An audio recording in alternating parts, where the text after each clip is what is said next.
Rachel said something about um, like if vaccines and other other Western medicine would be used in like serious situations.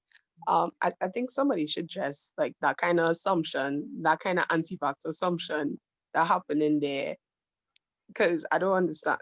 Well, I'm not trying to be judgy to Rachel or anything, but like I don't understand where that come from. But I think somebody should talk about that. I think Rachel's asking a valid question. It's just like your question about meat. If you don't know that you don't know. And as Kalinda people, the thing is, what we have to do is I don't have to do what you do, but I do have to allow you the space to be exactly who you are. And that's the beautiful part about being a Kalinda person. We allow people to be who they are. You want to do that because even inside of stick fighting, I want the other person to be exactly who they are. So this way I can read them. This way I can transfer that energy can transfer in such a way that I can get into their head. Yeah. So in terms of vaccines, Rachel, um, I personally don't think that it's a first choice. However, if a woman is taken to a hospital for some reason, it could happen. Yeah. Um, I don't think that it's a choice. I think that the first choice is always the healing plans that exist inside of our system. Um, you're welcome, Rachel. So the first choice is always the land. Yeah. And the rituals that exist. It's never to go to the quote unquote doctor because we have our own doctors inside of our system.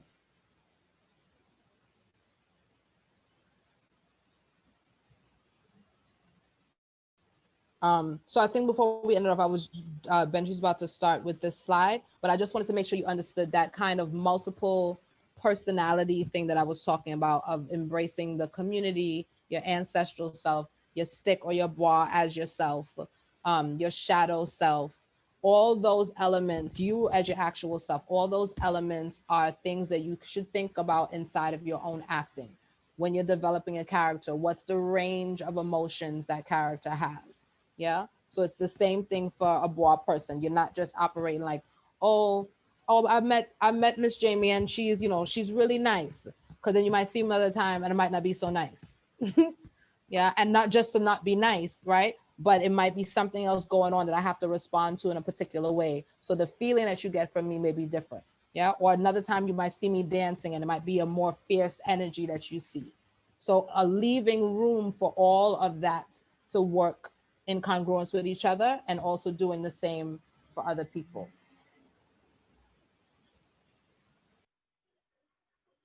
Hi guys, how everybody doing?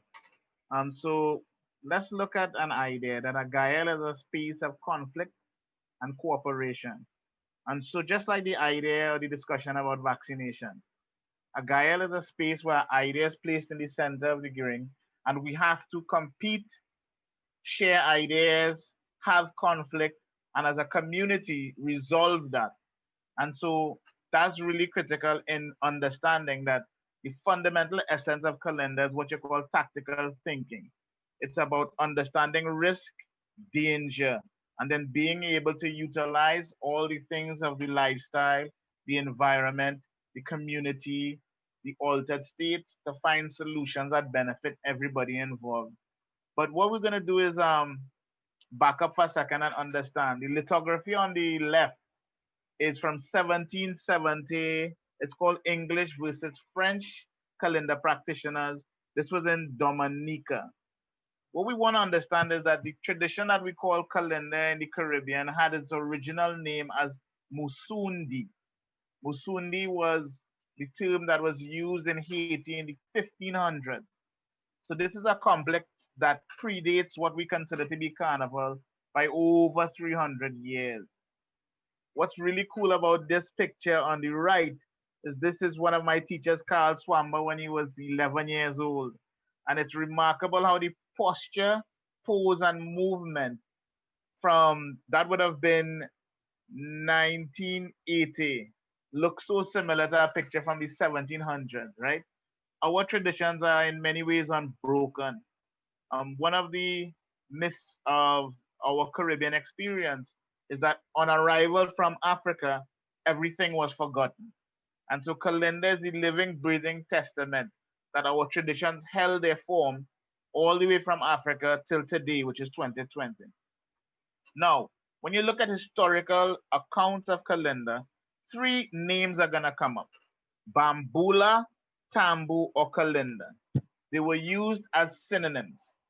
There's several places where you could find proof that those three words were really one word. So Kalinda meant, and another way we look at Kalinda is it's a collection of dances, rites of passage dances.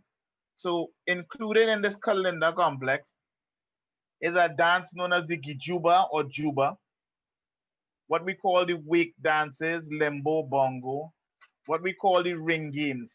The ring games would have been the games that people would have played in primary school. If some of you all are from rural areas, you'll know the games still.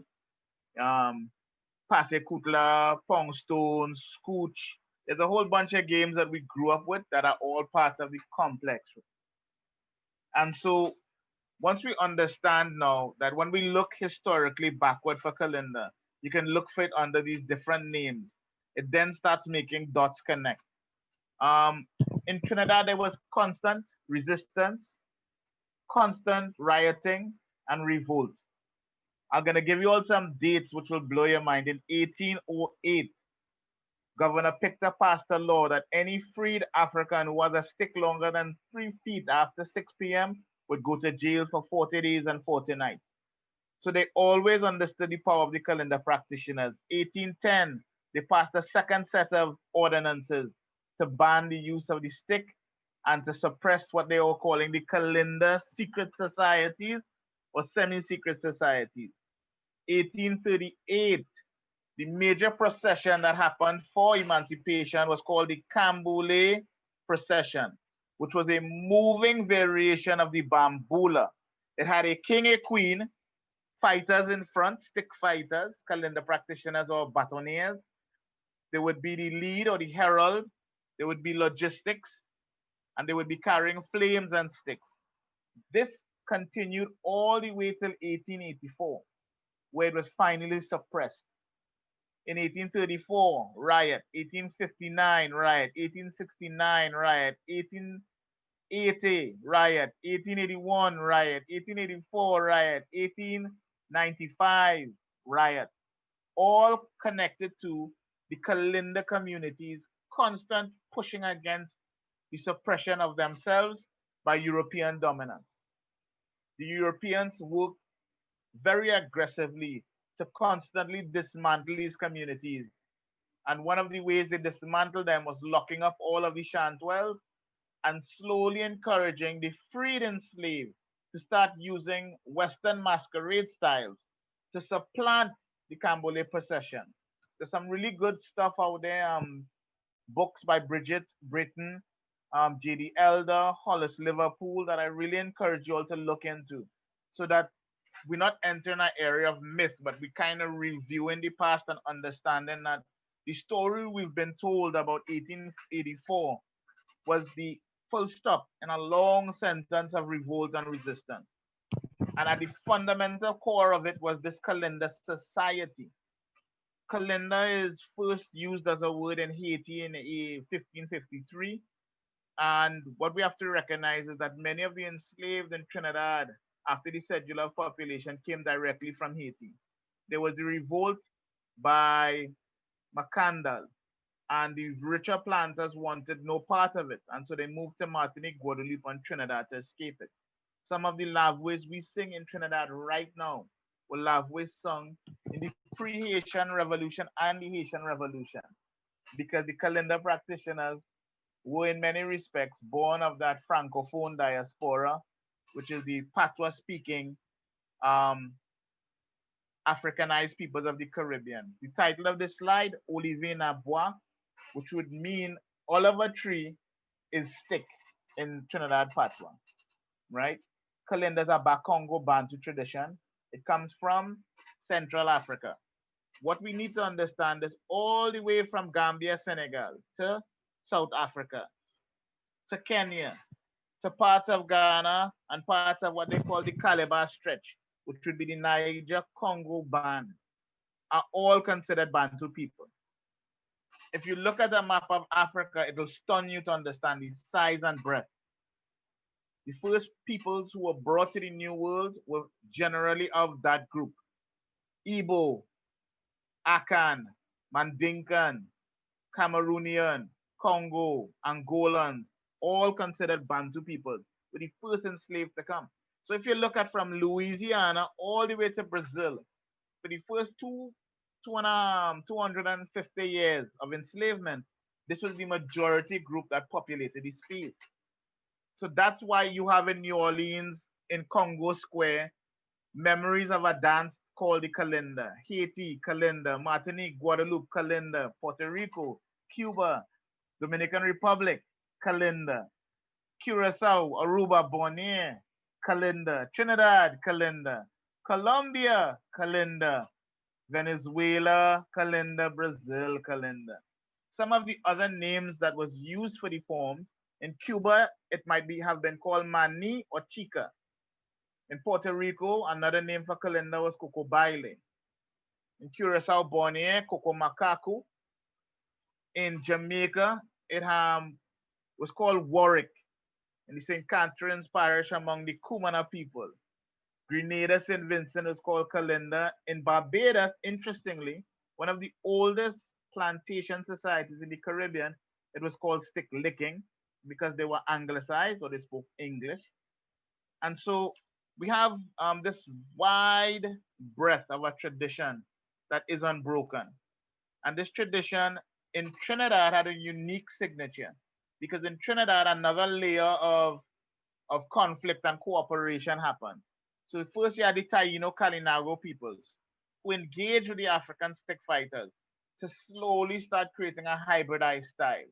Then the next layer, where the East Indians came in with their practice of Lati, that sometimes is referred to as Gatka, I think erroneously. And so now in the Trinidad version of Kalinda, you have these three cultures blending to create a form that is unique, rich, and has multiple cultural sources. Anybody who's grown up in South Trinidad, Pinal, Barrackpore, Separia, San Fernando, Palmyra, Moruga. I from Moruga, right? Sixth Company, Fifth Company, New Grant, Hindustan. You probably have a relative in your family who has practiced the form. So one of my challenges to all of you all is go back and ask your grandparents which member of your family used to play stick, and I think everybody will be quite surprised at how prevalent it was. Before the 1950s, Kalinda was the sport of the Caribbean.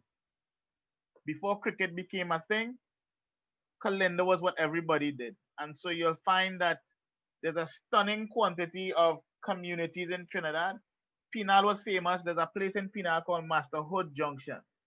Master Hood was an East Indian stick fighter who was about 6'9", I heard. And he was so tall he could break or block the stick with his foot. And so that's why certain parts of Pinal and that area have a great calendar tradition. And so we have these blended forms, these blended arts with all this kind of cultural context. And what it tells us is a couple things. One, the space we are has been constructed by a very unique philosophy, and it's mainly Bantu philosophy. This Bantu philosophy was then layered over with Christianity and what we would now call Horatio Ifa practices. Many of the behaviors in Trinidad have been ascribed to either Ifa or Christianity when they're actually Congo behaviors. So the whole complex of the wake as practiced in Trinidad, bongo being a Bantu word, limbo coming from Lunga Dunga, Bantu word, Kalinda. All of these forms were practiced every time there was a wake or a naming ritual. A naming ritual is what a lot of people call a christening. And so now that we have a kind of understanding of one, the tradition is very old. Two, it's extremely widespread. And three, the majority of the forms of dance we do in the Caribbean, especially in Trinidad, are derived from the what they call in the Kalinda suite of dances. which would be always, and these three dances are always mentioned together. They always mention a dance called the Juba. The Juba has become what we would consider to be fetting or whining, right? That's the way we kind of circle each other and we move our hips in a circle and our hands in the air and our head back. Or you'll see us dancing with our hands on our hips or a hand on the hip and a hand out. Each of those postures are very strong power postures in the Bakongo life. And the postures themselves have great meanings that we still have in our culture. The other dance form that became very popular would be the Bel Air suite of dances, right? Which have all, including quadrille, now termed to be dances from the Kalinda extraction. There's the fierce form, which would be the stick fighting, or the competitive dances like PK as well. It's still competitive, and so we have this now new construct, this better understanding that of what we're doing and why we do it. And so that's kind of just like a overview of what Kalinda is, with from how it came together in the Caribbean and the references you all could find when you want to do a little bit more research to present the material. Um, with that, I think it's pretty cool now to move on to an understanding of the music itself. So Kalinda is driven by love wave. So what we'll do is I'll ask Jamie to teach you all one love way, and then I'll teach you a love way, and then you all will go into the question and answer period. So before I teach you a love way, um, Kamaya was asking what I meant by the life cycle, we living our life cycle counterclockwise. So Benji was explaining to you that a lot of the philosophy of Kalinda is based on Abantu or Bantu, which is a very loose term to describe a group of people. Those group of people would be about 300 different tribes. Yeah, so it's not just one person. So very specifically, we're talking about Bantu Congo people coming out of West Central Africa. Yeah. Um, there is something called a Dekenga or a cosmogram. Yeah. And that cosmogram basically goes in a counterclockwise direction. And a lot of times you'll see in stick fight, they move in a we play counterclockwise. Yeah. So nothing is done clockwise. So what I meant by that is basically instead of starting like we would go from ancestry into your birth, into the highest point of your life, into your eldership, and then you die, and then it basically keeps going around and around, starting over. So it makes a spiral essentially. The order, the pyramid order that you were asking about is ancestors, elders, the highest, the person that's at the highest point of their life, and then babies. Does that make sense, Kamaya? So one direction is in terms of you're asking about the pyramid, like who's okay, good. Who's like on top where when we're living, and then when we're talking about when you're going into back into that realm as you're moving through your life, it's counterclockwise. All right, so the lab way, and does your children, or the talk now, this reading, and does your children pick up the tradition as well? Yes. From the time a child is born, you're learning Kalinda, right? It's not necessarily, again, remember, Kalinda is not just about having a stick in your hand. So there are lab ways, there are different things, the way that you learn how to cook, how you learn to go get food, right? Knowing what the herbs are inside of your, okay, no problem, Kamaya. Knowing what the herbs are inside of your yard, knowing how to recognize those things if you're not in your yard.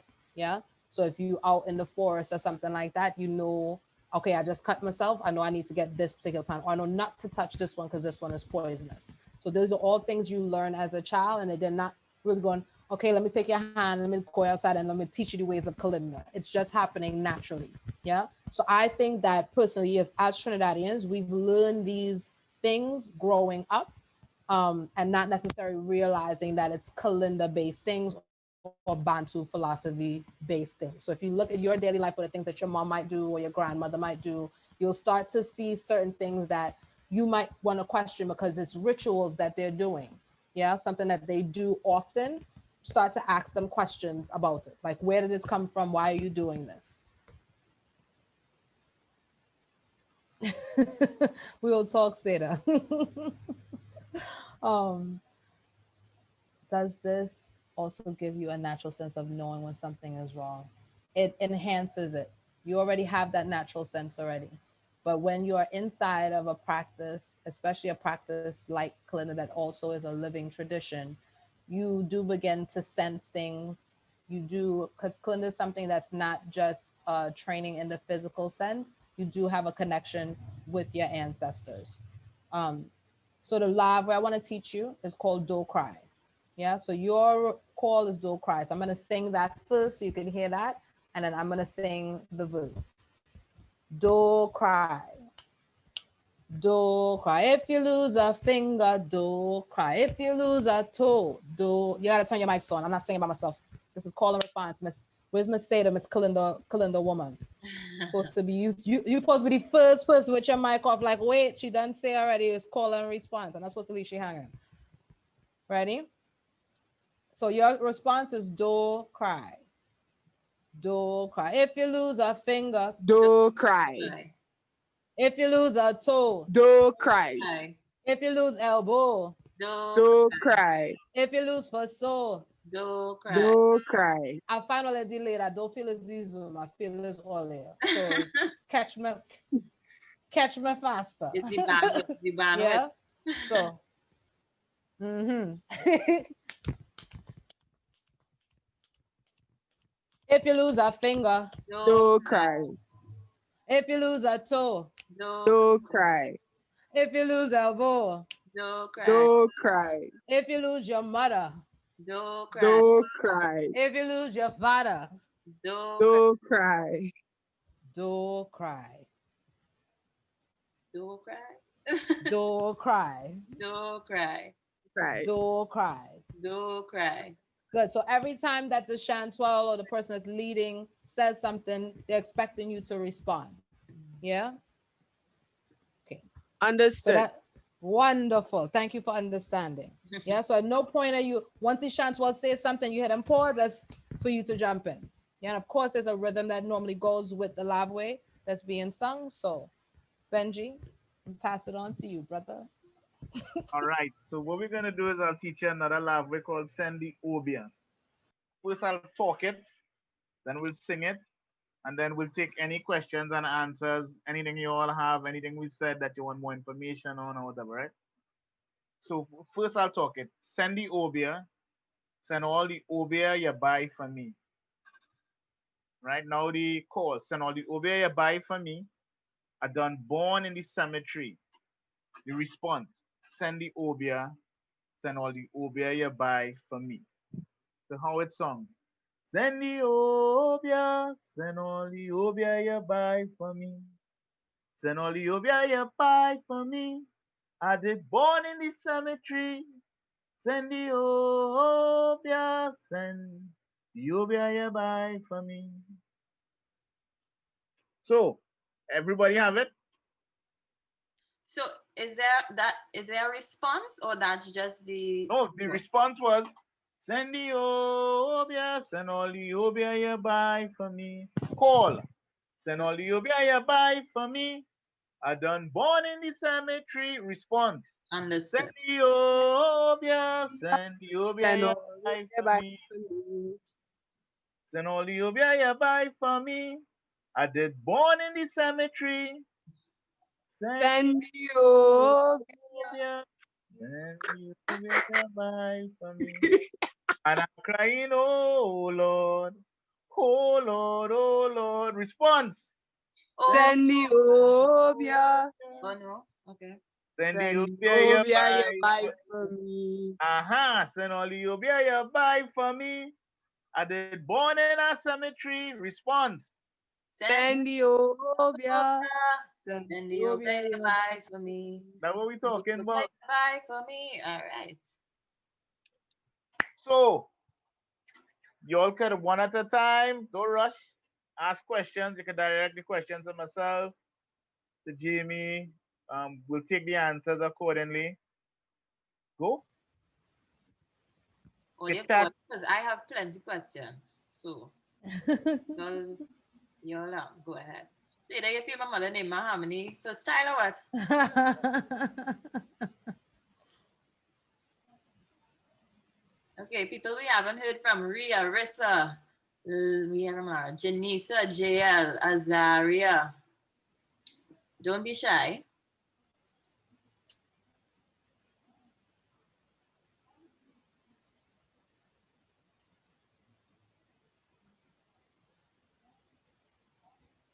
No cookies, just books.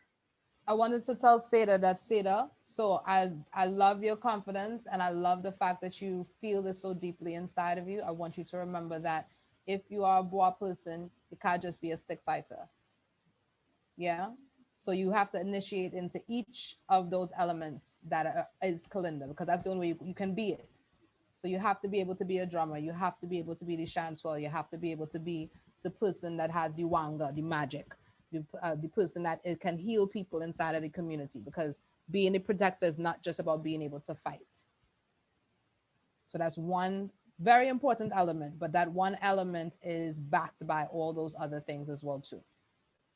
When these stick fighters are fighting, even the live way that's being sung so everyone can hear it, they also have their own live way in their head.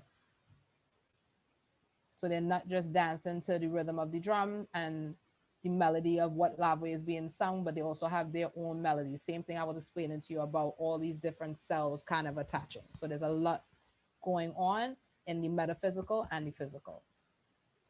That making sense, Ada? Understood. Okay, Yeah, good. making a lot of sense. Yeah, Very yeah, good. yeah.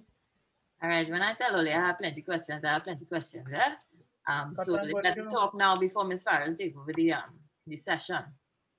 Um, I want you to talk a little bit about the dress, the clothes that they wear. So the things like the thing around the head, the mirrors, um, and just the different aspects of dress that might be associated with stick fighting itself.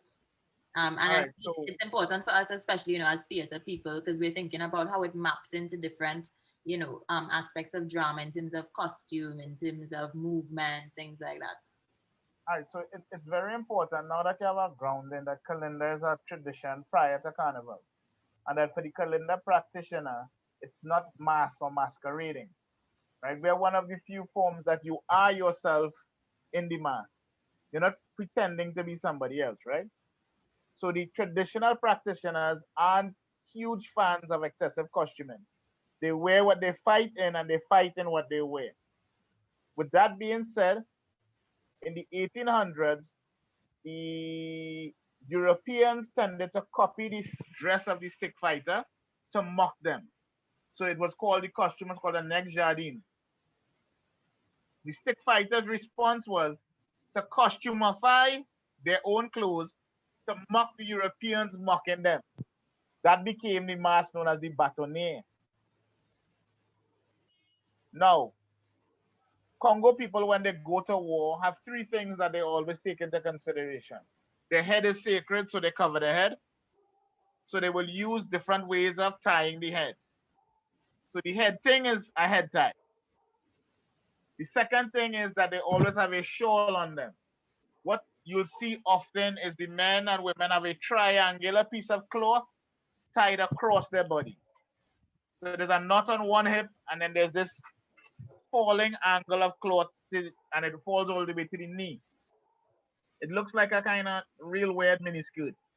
A shawl is your death shroud. So the Africans go to battle with their coffin on them. So when you see a stick fighter with a shawl, that's a death shroud. The third thing you'll see often is the use of mirrors on the chest pieces. The mirrors are to represent a spiritual acknowledgement of liminality. The mirror reflects the world of the dead, ways to bring ancestors. It's also used tactically to throw light in the eyes of your opponents to blind them so that you're able to cut them. The last thing you may still see is gungas or willows. Willows are the bells that they wear around their ankles. Willows were originally shells that have now become bells. And the use of rattles or shells or bells to cut negative magic is very common practice among people of African descent. That's why children used to have rattles. You give babies rattles because the rattle drives away spirits. So those are the elements of what we now would call a costume, but it's not a costume. It's your war robe or your what you go to battle in. Okay. Oh, I'll tell you, I have 20 questions there. But as you spoke about I think in India. Maya is saying something, Miss Harmony. Oh, yeah, you said that they wear the shawl when they are going to die. I'm not sure, but do they know their death time? I know you all said that they wear what they fight in and they No, fight in what they wear. the assumption is that you could die anytime, so you always have your shawl with you. Yeah. So you'll hear it in the love ways.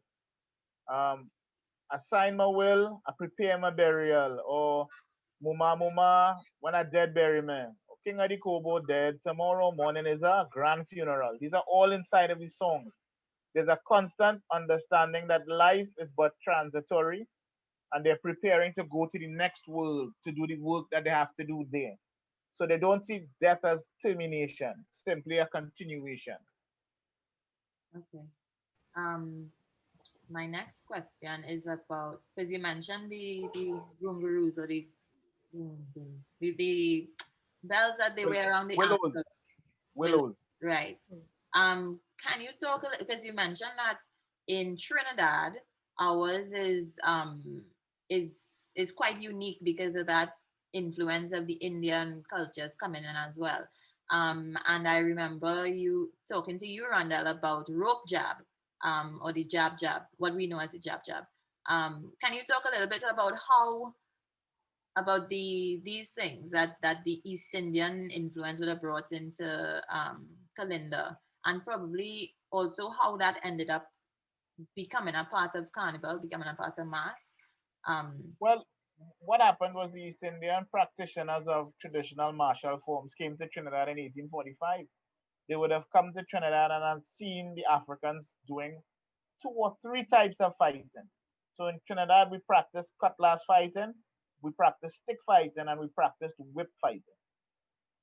The East Indians have those same traditions. So immediately they joined their African brethren in combat. So you would have found that the Lati practitioners would have fought the stick fighters, and the Putrajas would have fought the jab jab. And slowly over time, it kind of merged into one super art. One of the things about African thought is it absorbs whatever is useful. The term we use for that is Ubuntu, right? That we are because you are, and you are because we are. So anything you bring to the table, we take. So you'll find that there's a whole section of Kalinda, the way they use this stick, which is called sota inside stick, that comes from Gatka or Lati.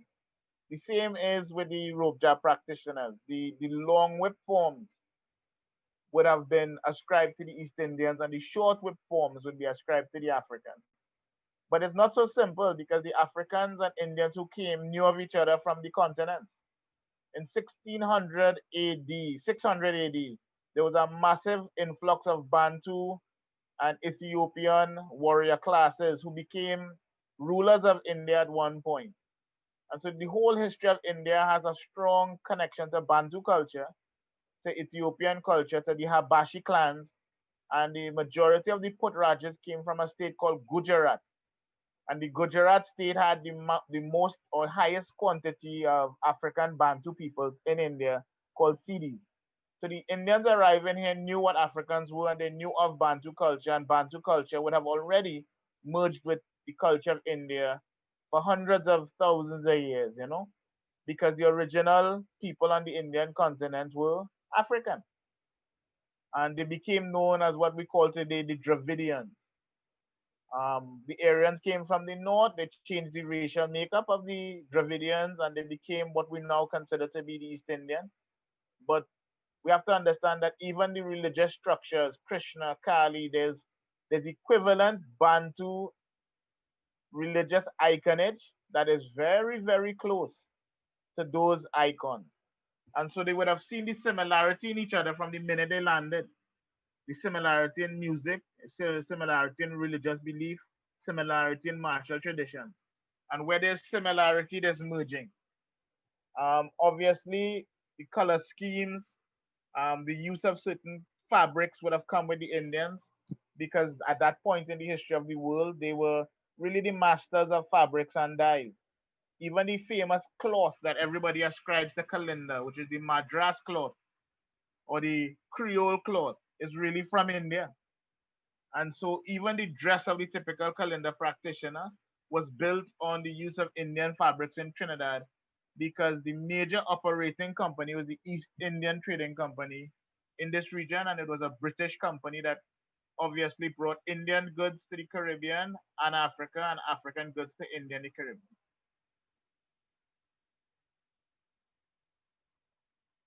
Nice. Okay.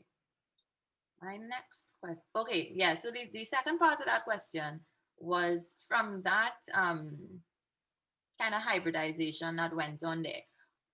How did it then come to be in associated with carnival in the sense that the national stick fighting competition will happen around carnival and then Well, well, um, as we know, the predominant expression of emancipatory celebration was mhm, the Cambule procession.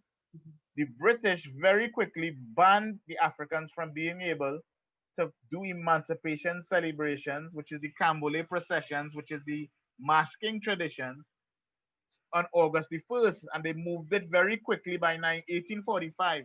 The Africans had to stop doing emancipatory celebration on August the 1st. And they were forced then to move their ritual and submerge it into the European carnival. And so then the very fundamental expression of African carnival was really the Cambole procession.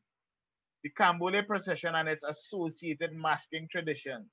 So there was a very African carnival and then there was a European carnival.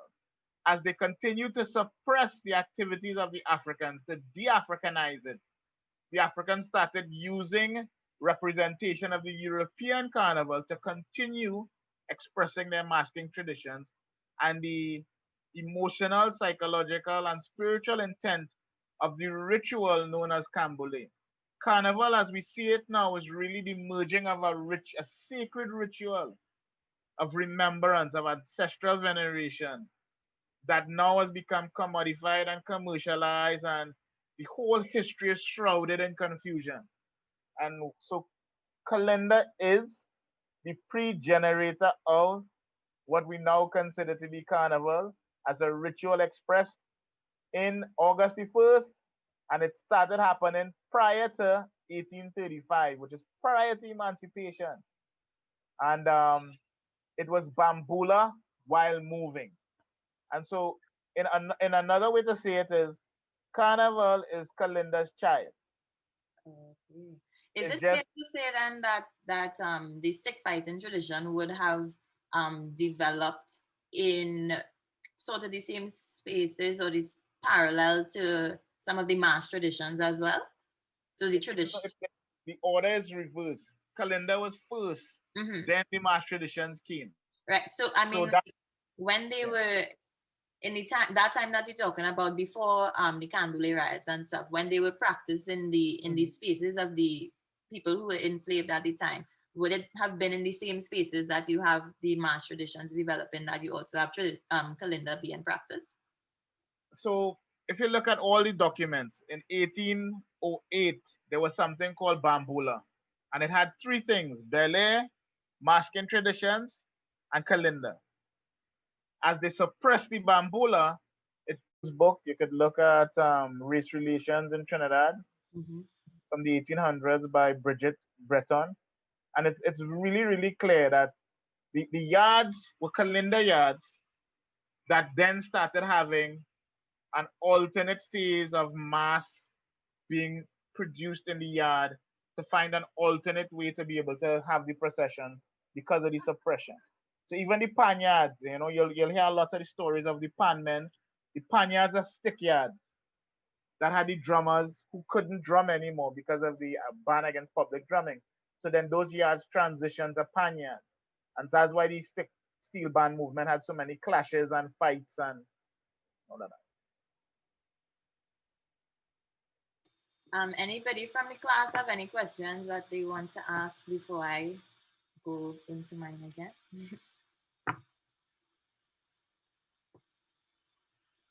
Azaria, Miss, yeah, Rissa.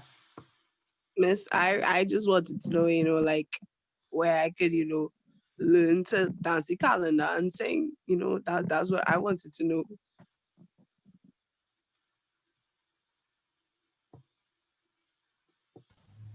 I thought you were gonna answer her, Benji, because you were unmuted. I gave So, the signal. Seda, so we have an organization called Bois Academy of Trinidad and Tobago. Right now, the physical facilities are not open. But what we can do is I can give you our email address, and then you can write us separately. We can figure out a way to get you started with that. Good answer, Seda. Yeah, cool. Yeah, no problem. Okay, good. Um, yeah. So No, I'll put our email address. Is that okay, Miss Harmony? Yeah, of course, of course. Okay. So I'll super put our email address in the chat. super important, Sarah, that I feel strongly that if you look into your own family lines, you'll find it as well. Trinidad is a kind of strange place like that. Anybody who's attracted to Kalinda, when they check, they have people in their family who did it.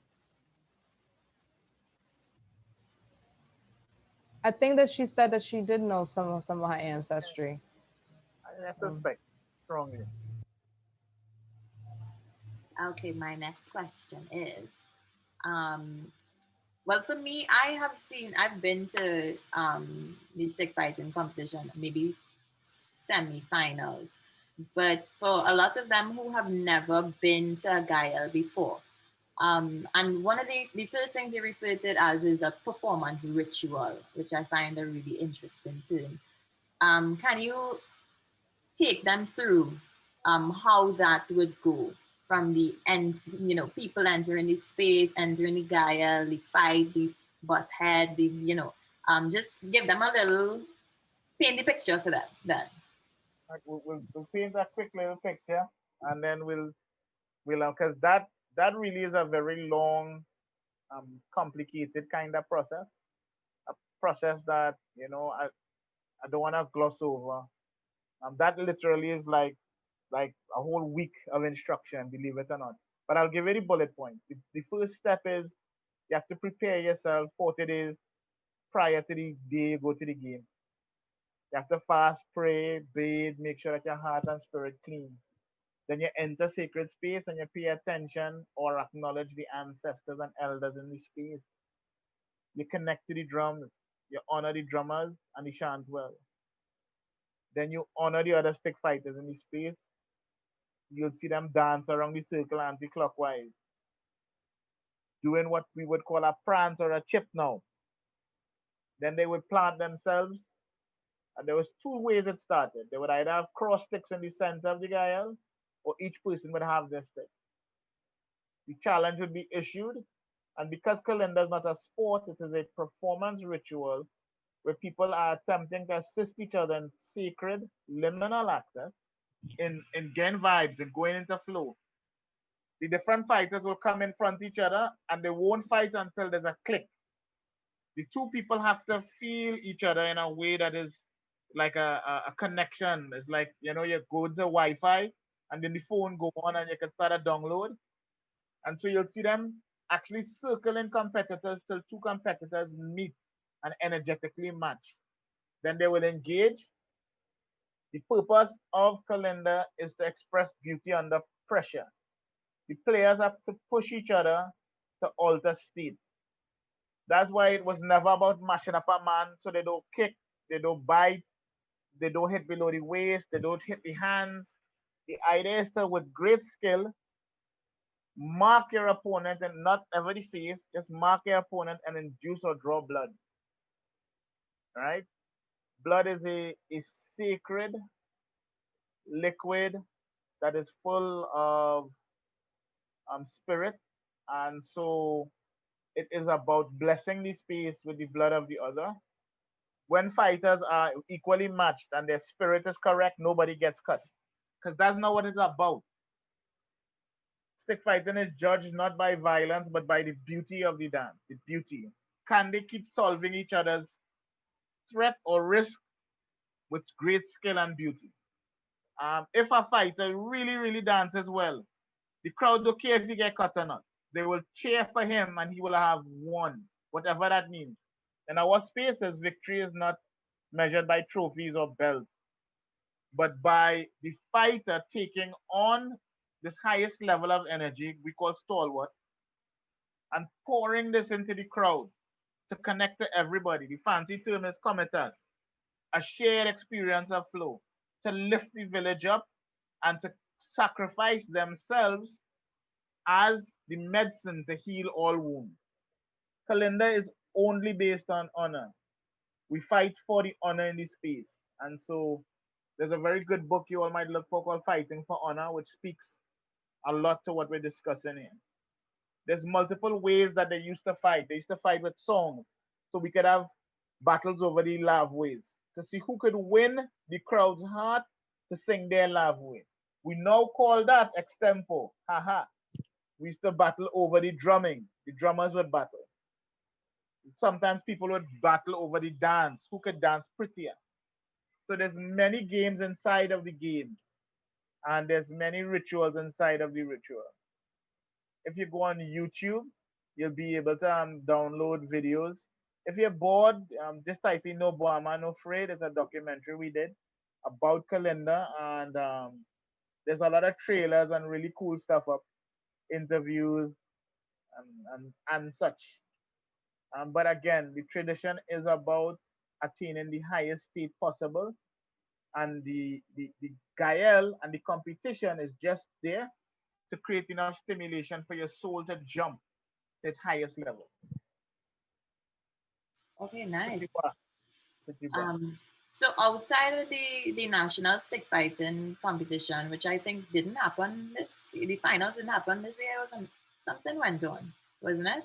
Um, Yes, out, the stick fighters and NCC have a very complicated relationship. yeah. The National Carnival Commission and Trinidad in general disrespect Kalinda a lot.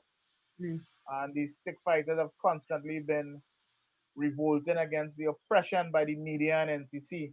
So this year they shut it down because again, we have not been able to recognize the value, the place, and the reason that stick fighting is in Trinidad. mhm. And the result is, the leader of our community was a guy called David Matthew Brown, and prior to him, Carl Swamba. And in both cases, in the last 10 years, we've shut down Kalinda at least on 2 occasions. Because again, we don't see it as a sport, and it's not for bloodlust. It's not for the crowd to come and see somebody get a head bust. That's Mhm, not what we're doing. mhm. But there's just been a massive misunderstanding because of media on what we're doing and why we do it.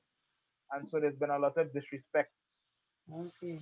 So that being said, outside of the NCC organized things, where does stick fighting happen? And I really want to, because one thing that we're interested in looking at is how it used to be as opposed to how it is now. Would you say that it's a tradition that's dying with time, No, or the where? reason is there's a lot of young people like Seda who feel it in their genes and their genetics. So Kalinda, one can never die. Two, there's two styles of Gael. There's what you call community Gael. So the wharf in San Fernando, Moruga, Pro Village, Mayaro, Cuva, Tabaquit, Talparo, those kinds of spaces still have village Gael. And then there's the national Gael, which is the NCC Gael. But as Congo Barra told me, we don't need no Gael to play stick because it's a martial tradition. Just like the whip masters, we play stick all year round, right? At the Bois Academy, all over the place. When two of us linemen together, me and Jimmy hanging out, she might ball Bois, and then right, we had a bucket. Who could breaks, and who can't breaks get hit. On as a brilliant Jamie. Um, Again, if you all have any questions, cut me off, eh? Put on your mic, go put it in the chat. But can you tell us a little bit about women in stick fighting or in Kalinda? I'm referring specifically to stick fighting because I understand that Kalinda is encompasses everything, the whole lifestyle. Um, but particularly in how I think they want us to look at it in the syllabus is the aesthetics of stick fighting then. So I want to know about, women and what they do and how women and men meet in stick fighting. And yeah, especially for us because we're an all girls school. Okay. So yeah. If we go back to the definitions that I was giving you earlier, so that Kali, speaking to woman energy inside of it. My belief, and not just my belief, but it's very just obvious inside of the system. We understand that women are the carriers of generations, right? So in order for stick fight to continue and to continue to be a living tradition, women have to make the people that stick fight. We don't just make the people, but a lot of times inside of stick fighting traditions, the women are the ones who are usually the first teachers of a stick fighter. Yeah. Um, from like we were saying, it's not something go, okay, now I'm gonna come teach you how to stick fight. It might happen literally inside of your childhood.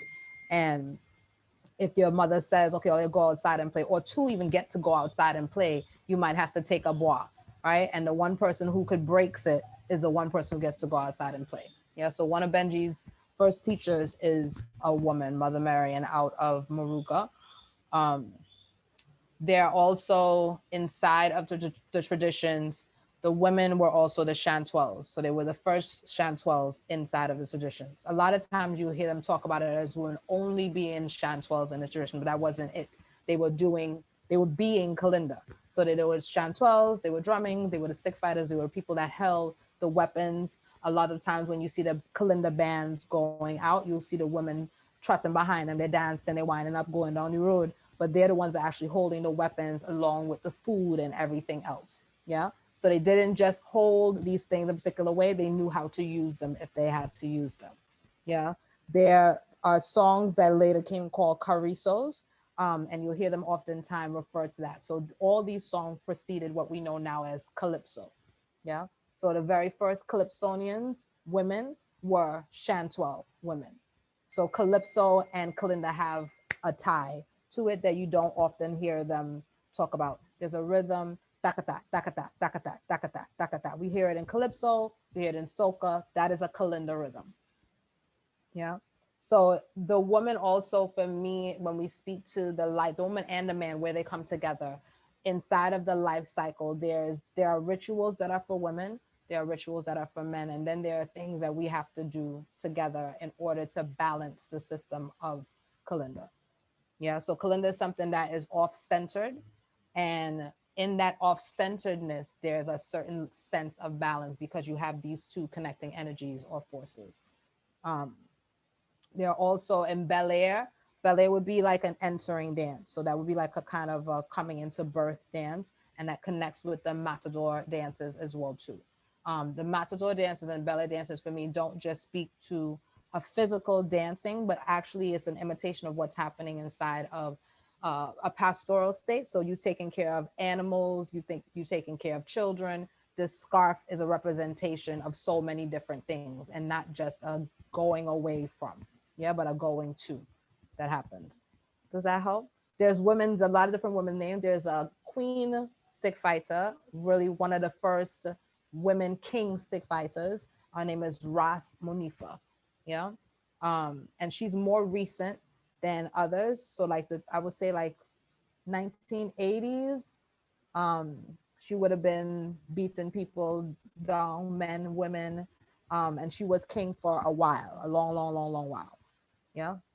Her name Okay. is Ras Monifa. There's Mm-hmm. no in stick fighting, men and women do combat. Oh, Yep. okay. Yeah. So that's what I wanted to make clear, that women are stick fighters as well too. Yeah. So and it's no we don't get a blind because we're women, you know. It's the same dance we're expected to do. If you get your head bust, you know, you're not expected to go in a corner and cry somewhere. Like it's the same level of warriorhood that is happening inside of it. And sometimes a woman can be more dread than the men. Mm-hmm. Yeah.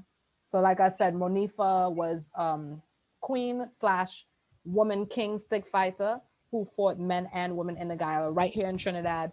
You can look back less than 20 years ago and you can see, images of her doing this. Yeah. But women are the ones who kind of brought it to the forefront in a particular way. And at some point, um, you don't hear about it in a particular way because, and what my theory is that somebody forgot to call their name. I don't think it was the men inside of it because most of the men that I've met inside of stick fighting, I always hear them speak to women in stick fight and give them their rightful place inside of it. I think it's come from our society and our lack of understanding and feeling like stick fighting is something that's more male dominated.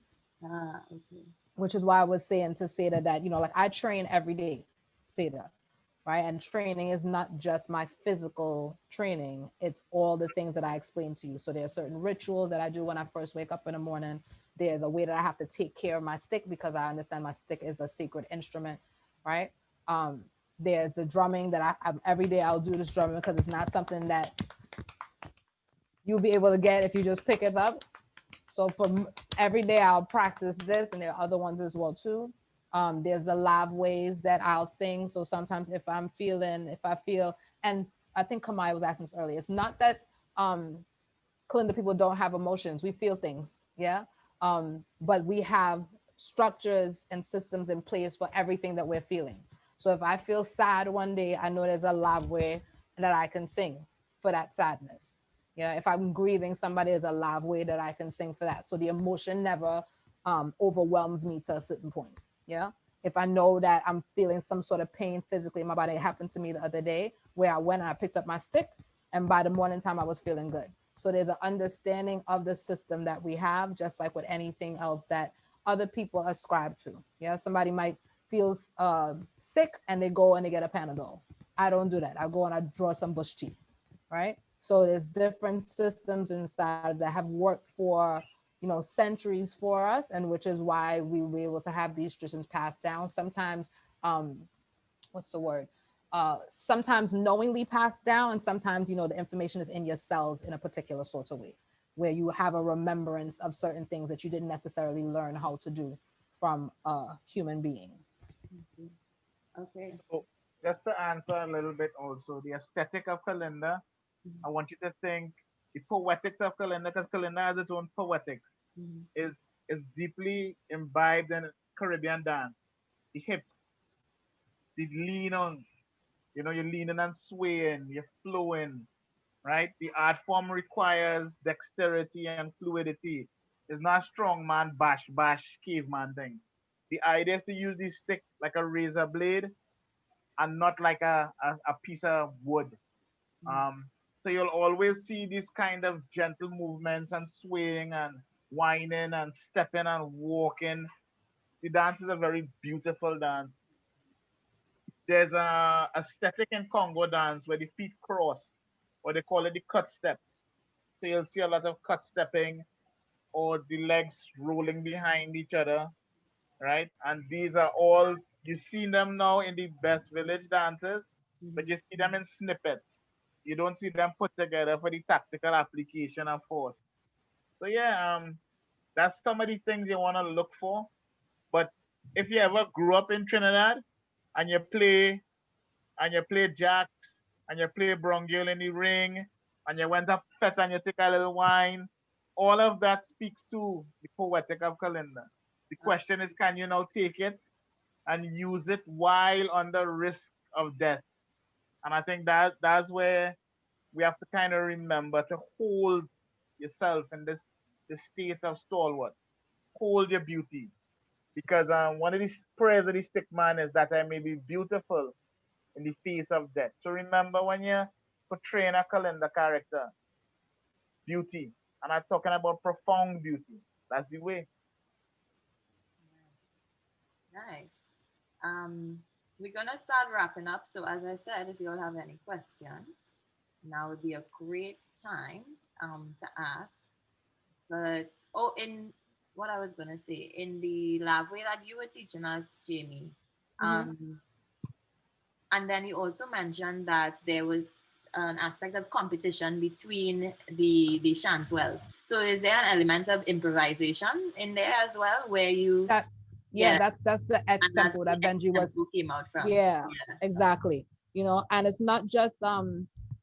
not competition in the sense of competition, but it's competition in the sense of understanding conflict Mm. and understanding how to cooperate inside of that conflict. So there's a competition, but there's also a certain level of compromise as well too. So I'm never trying to scream, how we would look at competition in particular sorts of way, right? And also the energy, depending on where that Chancellor is, if they were doing their fasting for 40 days and they were doing what they needed to do and preparing their sacred body to enter that sacred space, then there's certain things they wouldn't have to try to do. It would just happen, you know. Um, Something you asked me at the beginning, Harmony. Something you said it. I don't remember. Yeah, it was mostly about the improv in Okay, in yeah. in So for each you have the chorus part that the responders are singing, Mhm. and the chantel could continuously follow the regimen of whatever those verses were, how they learned it, but it's expected for them to add on because that's what brings a certain life into the space as well too. Okay. Yeah. Nice. And remember, if you wanted to tell a story as well too. So just like hip hop or freestyling or something like that, those are where those things would have came from. So if you think about the music and how the music has kind of traversed through time and space, you have the carizos, you have the calypso, you have soca, you have jazz, you have hip hop. I'm sorry, you have um, jazz, rock, hip hop, house music. All those things would have came from Kalinda line.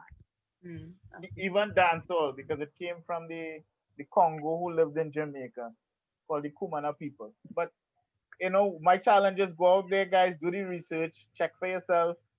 I think it's mind blowing to understand that we are the inheritors of this form. We are those who've been given the task of continuing it, and looking forward to seeing what this group, this community will produce in time to come. Mm-hmm. Yep. All right.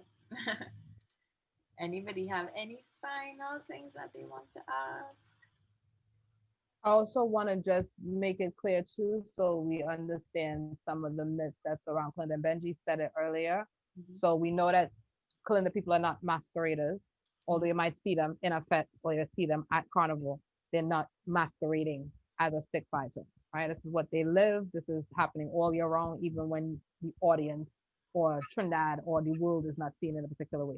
The other thing as well too, um, it has nothing to do with Ifa, yeah, because it's coming from Bantu Congo or Bakongo culture, which is in West Central Africa. And a lot of times you'll see different rituals that look similar to Ifa rituals, but it's not necessarily the same thing. And also to consider the overlapping that may have happened during our connection with these different groups that would have come together during the slave experience.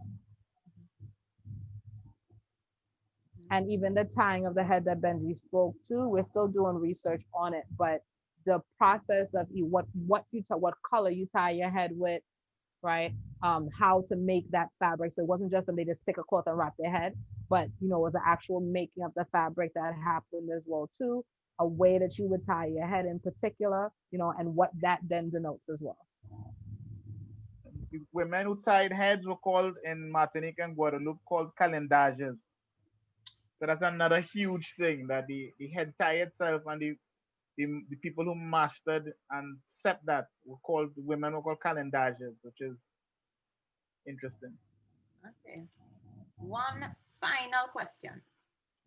So in looking at, even though in theater arts we look at it as a performance form and as a performance ritual, as you put it, we also look at the impact that it has on the people and the society and the community. And one of the ways that we look at that is a kind of economics. And of course, this is a community-based thing. Kalinda is a lifestyle, as you said, an all-encompassing thing. I don't know if there's any connection at all to things like, the Susu and the Saving Society. Are these things that are also part of Kalinda, of the Kalinda tradition? So You know? the song, there's many of the songs that you all will know, like Digging Ginger. These were what you call Lenhand or Gayap songs as well. Mm-hmm. Right? The Labways are work songs. So when you call together to plant somebody, feel for them, They would send the word through the Kalinda society. The people would come together. They would cook and then they would sing lavways and work together to build the community. Mm. Um, right? So the Gayap, Susu, Lenhan are all part of structures that came from the Niger Congo fraternal orders or societies, of which Kalinda was one of the types of societies that would happen. But Kalinda particularly was counter hegemony, counter imperialism, counter colonialism.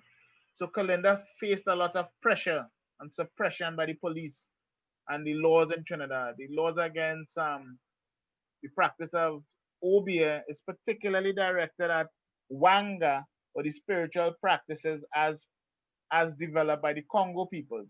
Because the Ifa peoples really came very late. They came in the bonding period after emancipation mainly. There weren't that many Yoruba people here prior to 1830. And so the practices of mounting a stick, of blessing yourself, of defending against wanga, those practices. Secondly, the act against public drumming was directed specifically at Kalinda because the bambula and the Kalinda was what people would use to revolt, mash up massa, master house, poison massa. So they had to suppress. So when you look at the economics, it's the economics of an insurgent community that has constantly been at war with the state because the state they felt because the Kalinda people weren't enslaved, they weren't tamed, they were maroon people in the spirit.